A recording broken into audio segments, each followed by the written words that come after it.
It's a real challenge to talk about NuCalm in terms of a promise or a benefit because it's so experiential, because the mind is relative, right? And so if a person was blind, you could never describe to them the color orange.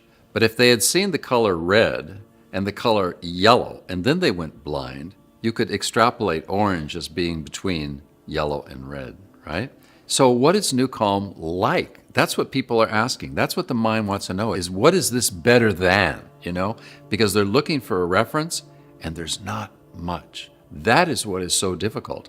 And so when people ask me, I've heard about it, it sounds great, but give me some detail. Let's put some meat on the bone here. I just say, have you got 5 minutes? And I put the headphones on them. And what do they say at the end of that?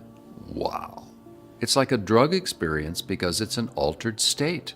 When you and I are talking in a discussion like this, we're talking primarily in a very narrow bandwidth called intelligence, willpower, common rationale, right? But when you experience something that is a state shift, there are no words. For instance, the word creativity, the Oxford English Dictionary says it didn't even exist until 1875. The word creativity was never written in print. People weren't ready for that word. Isn't that amazing how recent that word is? And so NuCalm is a progressive, leading edge, not only technology, but experience. When people are ready for it, they'll be able to hear it. Meditation is a very interesting process. And in ancient India, they say, he who knows, knows, and no one else knows, right? Well, he who doesn't know, and he doesn't know that he doesn't know, right? Because it is experiential. We're back to that word again. And so a lot of people meditate to stop the contrast in their life, to bring down the noise, to help them get away from their challenges, to solve problems. But they really don't understand, I don't think. I didn't understand for a long time. This is even new to me, who's meditated tens of thousands of hours, being a monk for 35 years. Meditation is most helpful to take down your inner resistance, because that's where the problem is. Problems are healthy. It's like without a problem, you can't have a solution. Without a question, you can't have an answer, right? They're in a package. So as we evolve as a species, we will come to understand that when we have a problem, it's like, hallelujah, solutions coming down the pike, right? They're a package, they're integrated. And so with meditation, it's like the first question is always why? Why am I meditating? What do I want out of this? Who do I think I am? What is my identity? Where NuCalm is, I think, complementary, and it probably would be defined in today's lingo as a jumpstart, because I talk to a lot of people about meditation, and when they first hear the word, they go, oh, I can't meditate. I've tried it. I can't do this. My monkey mind is all over the place, and I've given up. And you know what I say to those people? Everybody meditates, but in different ways. Whether you're a long-distance runner, whether you're a surfer, whether you're a painter, whether you like whatever, there is some place that you get into your happy place or you get into the zone.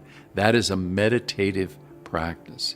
But the more consciously we do this, the deeper we're going to go. Because as a culture, we're very broad. We know a lot about a lot. I mean, my gosh, we're more informed than any group of people ever in recorded history. But depth, not so much. That's an Eastern quality. And so NuCalm is a way to give you experientially, in a very short period of time, an experience of this null point. Because people don't know whether they're asleep, whether they're awake, whether in their subconscious, whether they're superconscious, their left brain, the right way. They don't know any of that. What do they know experientially? They feel centered. They feel calm. They feel creative. They feel refreshed. It's like, I'm a new person. It's a reset. How valuable is that?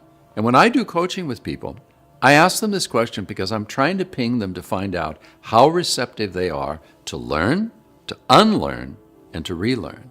And so I say, do you want to just mow the lawn? You got a problem. Do you just want to put out the fire?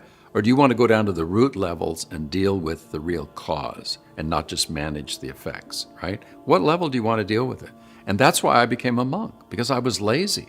I didn't want to deal with my behavior, which was worldly and superficial and immature, but I wanted to get down to the roots. And so that requires a state shift. That requires really going down.